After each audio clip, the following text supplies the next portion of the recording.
Well, hey there guys, it's me, Corinna. Hope you guys are doing well this Monday morning. And if you are here for the first time, I want to say welcome. My name's Corinna Bench. I am the founder of this group and mydigitalfarmer.com, as well as sharedlegacyfarms.com. I run a 400 plus member CSA out in Northwest Ohio for the last 10 years, and I started this group about a year and a half ago now, just because I was experiencing some really great results with some online marketing techniques, and I wanted to share the wealth, just share the information that I was doing. So I hope you find some value from today. Every week I show up in this group and I do some kind of a live video training on an element of digital marketing or leadership or business development that I've experienced in my CSA, just kind of trying to pass on the information. So I hope that today's tip is something that you find helpful. I am going to be teaching you something that I call the Pentagon Method. And this is my kind of secret hack for how I go about creating content. Sometimes I get emails from you guys and you're asking me, well, how do you keep it all organized, and how do you come up with things to talk about, and how do you have time to do everything? And what I'm going to share with you today is sort of the method that undergrounds how I decide what I'm going to create every week for my CSA tribe and for my, I guess, the audience that I've created around me for my farm. The marketing machine sort of runs on this method. So to show you how this works, I'm actually going to show a little picture that I drew. Please don't make fun of me, okay? And this is probably going to show up backwards, yes, because I have my camera facing that way. But this is a picture of the Pentagon, and there are 5 points on a pentagon, and there are 5 kind of elements that make up the points here. So we have video at the top, blog post, Facebook post, email, weekly email, and then freebie. All right, so those are the 5 elements of the Pentagon. I wish I could just sort of tape this back here so y'all could look at it for the rest of the time. But these are the things I'm going to be talking about. These are the elements that make up the Pentagon Method. So I'm going to just walk you through each one of these one by one. This is hopefully going to go fast. But I do keep this picture. It's actually an uglier picture, the one that I use, but it's right above my desk, and I kind of look at it from time to time to help me kind of remember what I need to make each week in order to fill out the Pentagon. So here's how it works. I essentially try, if I can, each week to create 5 different elements of content. And the 5 elements of content are the ones that I just mentioned in the Pentagon. Now, not every week do I get all 5 points of the Pentagon, but that's sort of the goal. And it all spirals typically around one topic. So every single element of the Pentagon is talking about the same thing so that there is consistency in my teaching for that week. So let me give you an example of how I would do this. I usually always begin my brainstorming with the video. Because I'm really natural on video, it comes easy to me and it's fast. I can just turn on the camera and talk off the cuff. That's just a skill set that I have. I've chosen to make that part of the Pentagon kind of my starting point. So I'll usually come up with, what's my theme going to be? What's going to be the teaching topic that I want to do this week? And I'll try to create a video out of it.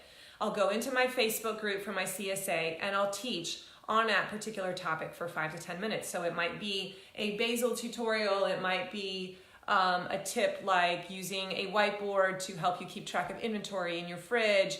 It might be some kind of a hack that I learned from my CSA member.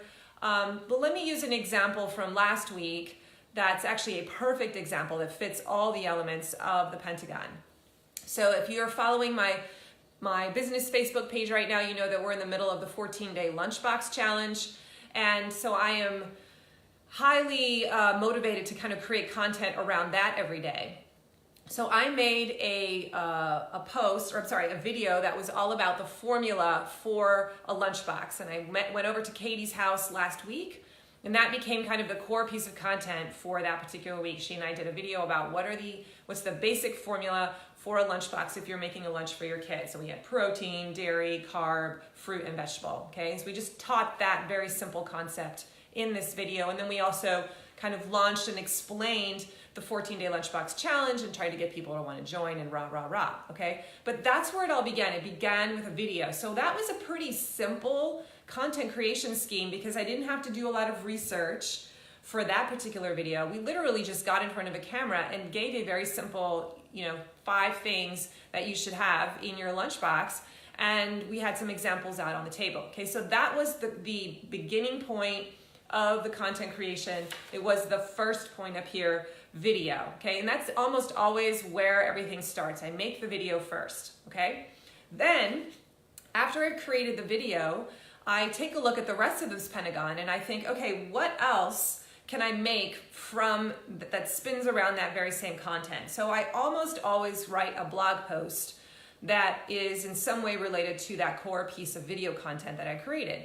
So in this case, last week, we had a blog post that was teaching the formula for a strong lunchbox. So I walked through the 5 different elements that I had taught about in the video. So in case somebody doesn't watch the video, they might find the same information in my blog post, all right?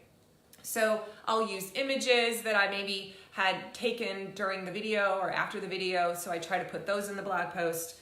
And here's the important thing, I reference the video in my blog post, okay? So that's what's kind of key about this Pentagon that I'm gonna walk you through here shortly, is that every single one of these elements, as you build them, always points to the other places where the same information is located, so they can see it again and again in multiple ways. So once I had made the video, I downloaded it to my computer, I uploaded it to Vimeo or YouTube, I can't remember which one, and I had the link, I put it into my Excel doc where I keep all my stuff organized.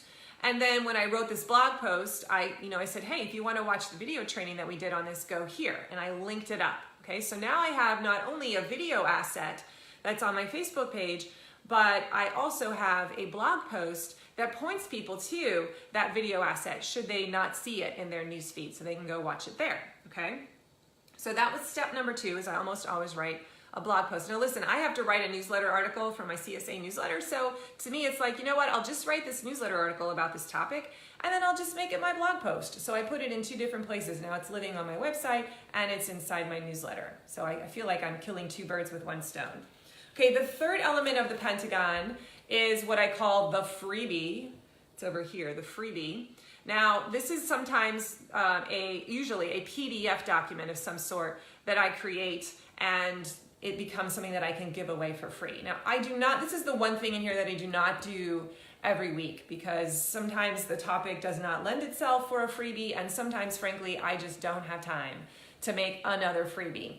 So, but using my example from last week, because it's kind of a perfect example, we were teaching about the formula for a perfect lunchbox in our 14-day lunchbox challenge, and the freebie was a PDF document of all 5 categories. Hi Jenny, good to see you. All 5 categories, and then like for protein, I'd listed maybe 20 different types of menu ideas that you could put in a kid's lunchbox, like beef jerky, and oh, it's over there right here. This is actually what it looks like. Let me grab it, pulling it off. So it looks like this, all right? So this was the actual freebie that I made. So it has like cheese sticks, pinwheels, sunflower seeds, peanut butter, turkey roll-ups, tuna, salami cheese board. Okay, so I just made a list of protein ideas, right, that could go in a kid's lunch. And then I had one for fruit and veggie. And then if you look on the other side over here, there's dairy. Okay, this was the freebie that I made. And it went along, it made sense to go along with that topic of the formula. So what I could say, here's where this becomes powerful. So what I could say was, in that video, when I was presenting, I could say, hey, if you want to grab the freebie that goes with this, then you can download it at sharedlegacyfarms/lunchbox. Okay, so now someone can give me their email address to get this freebie, and now they've been added to my list, and I've just created a lead generation item. Okay, so this works really, really well. If it aligns with my topic, I just turn it into another form of a lead magnet. So I have a ton of lead magnets. Not all of them, get a ton of traction. But if it makes sense to make a freebie, I definitely do that. And then when I create the blog post or the newsletter article, I will reference that I have a freebie, and I will share the link where they can download it. Okay. So do you see how things as you make them, you're causing everything to point to each other. So in the video, I talk about the freebie and how they can get it. When I am writing the blog post, I talk about the video. I also talk about the freebie and where they can get it. So it's just like everything is pointing to each other. So there's many ways for people to get the same information. Okay? Now this is a common tactic used by Amy Porterfield. If you follow her podcast, Online Marketing Made Easy, which is actually my favorite podcast I listen to every week about marketing. This is something she does almost every single time for her podcast. She'll do a whole like 45-minute long podcast, and she has some kind of a freebie that she wants you to download to help supplement the material that she just taught you. And then, you know, it's a great lead generating tool. And almost every time I'm like, oh, I want that freebie. And I might go and get it and download it. So she is getting a ton of leads that way. So it's a really great strategy if you have the time to make it, and if it just aligns. It has to align with your actual topic. Okay, the fourth element in the Pentagon is the Facebook post. So, or I guess you could say the Instagram post, social media post. So I don't know what platforms you're on.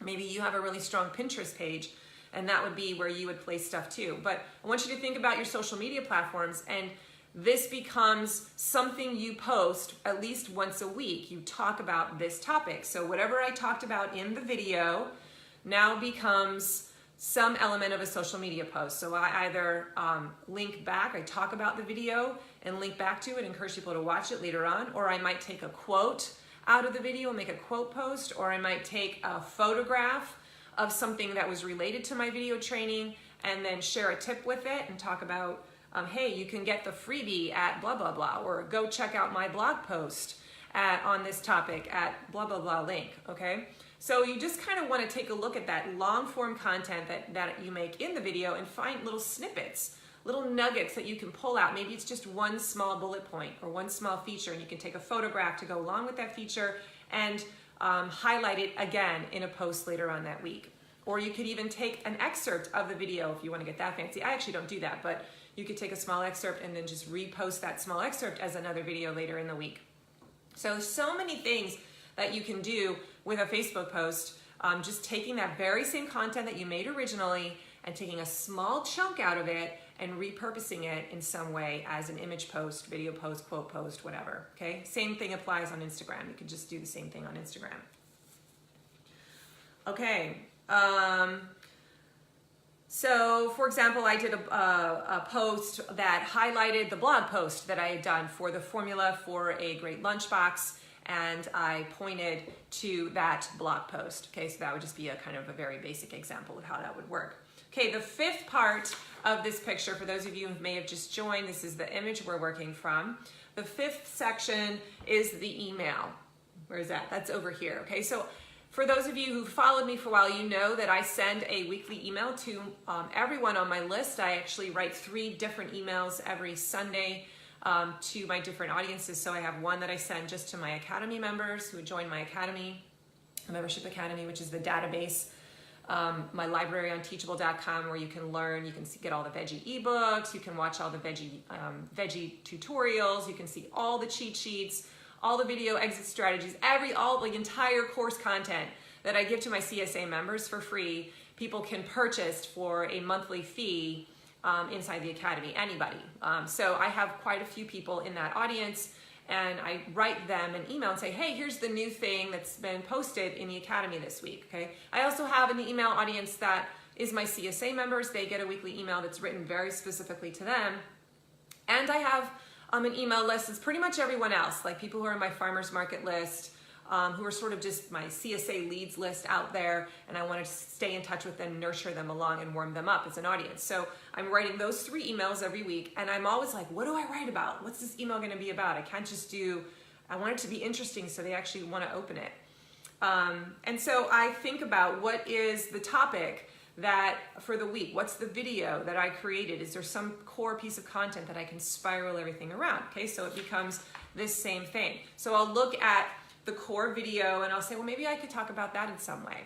So in the case of the Lunchbox Challenge, this past weekend, yesterday when I was writing those emails, they were all focused around the formula for a perfect lunchbox and how they could get their hands on this freebie that I had made, okay? So once again, the email's content has a small little nugget I don't give away everything. I want them to actually watch the video, right? Or read the blog post to get the core content. So I just give a little small teaser, a hook, that gets them to want to click on that button so that in the email, so that they'll either go watch the video or read the blog post. So inside of those emails, I will often include an image. I will have a link to the video in case they want to watch it, or I'll give them the link to the blog post. And if there's a freebie, that will be the call to action. At the end, there will be some kind of a PS that, hey, to get this freebie, you can go download here, click on this button. Okay, so do you see how even in the email itself, I literally am pointing to every single other element, with the exception of the Facebook post, every other element that I've already made gets pointed at. So the email is always the last thing that I write at the end of the week, and it points to the other assets that have been created that all spiral around this one topic. All right. You may have noticed, if you are on my email list for the farmers, that I do the very same thing. So this video that I'm doing right now is my core piece of content creation for this audience. And then I will craft an email in a couple of days that I'll send out to everyone, and it will sort of tease out the content of this video. I won't give it all away, and I will share the link for where they can find this video on either Vimeo or YouTube, sometimes even in the Facebook group. And I'll encourage people to go watch the video. Now, when I get into kind of a sales sequence, like when there's a point in time in the year where I actually want to try and sell a course or a workshop, there may actually be a call to action, like a freebie, hey, download this so that you can enter kind of my sales funnel. But for the most part, for this group, I really only have the video and I have the email. And sometimes I make a freebie to go along with it, right? So download this freebie, and then I have a way to get emails. That's important for me for this group because I am trying to build this audience. And I put these videos on YouTube. So if someone stumbles upon this video on YouTube, doesn't know about our group, I want to make sure they have a way to find me. So creating this lead magnet for my farmers, giving an occasional way for them to download something. Now I've captured their email. I can send them down my email sequence list that gives them all my freebies and introduces them to me and helps them kind of get to know who I am. And then they'll continue to hopefully come back and keep learning and getting better at marketing. So that's sort of the strategy there. Now, the benefits to this Pentagon system is, number one, that everything points to each other. So you've got multiple marketing assets that are all working together to pick one thing to talk about instead of having all kinds of ideas. I feel like if pastors in churches would follow this principle, churches would be growing so much more. And I'm teasing. But I do come from a ministry background. I used to be a youth pastor. And so this was something that we were trained on, like pick one topic when you preach, one thing, not 5 things, not 3 things, one thing, and spiral everything around it. So I think that's why this comes naturally to me. But that's why it's helpful, because the brain just, we need to keep things simple. And if we throw too many things at someone, it's hard for them to know, what do you want me to focus on as your customer this week? So just be thinking about that. What's the one thing you want to teach this week to help guide your customer along the customer value journey? Consistency, there's consistency as well in the content, like I said. And I just love that I can repurpose the content. This is why it's easy for me. People are like, how do you have time to do everything? And yeah, it takes a few hours to put all this together, but if I'm repurposing, it's really not a lot of thought, right? The hardest part is writing the blog post. That's the part that takes the longest. Just creating a video, for me, I jot some notes down and I get in front of a camera because that's a gift I have, and I just start talking. And then I kind of look back at that video, and that's when I pull out the nuggets, and that doesn't take that long. I've already done the work of making the ideas and putting them into video form. Now I just need to repurpose them and put them elsewhere. So this is a great, great hack for content marketing in general that a lot of digital marketers use. So something for you to think about. It's not that difficult once you've made the core piece of content to put it in other places so that people will find it. All right, so that's it. That's the end of my training. I hope you enjoyed that. One announcement. I know that some of you have been waiting for me to start talking about my early bird campaign I have just 5 weeks left of CSA. And so I'm gonna start pushing my early bird campaign to my current members.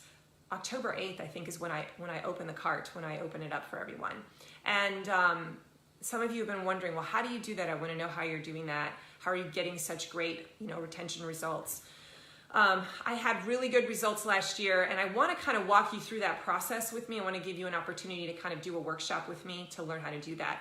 Here's the thing, I was all gung-ho about creating that, and then my life got really nuts, and I was just like, I don't have time for this right now. But it was also like, I want to make sure that this works again. I want to have a second year of really great results before I come before you in some kind of a paid workshop experience, trying to say, hey, here's a process that you guys can follow to get high retention or high early bird renewal rate. So I want to make sure that I get it again, and if it does happen, then I will offer that workshop probably at the end of October, and you guys can kind of take it. It'll be short and sweet, but a way for you to kind of follow that process. But first, I just want to see if it works. Okay, so I wanted to just address that because some of you have been asking me about it.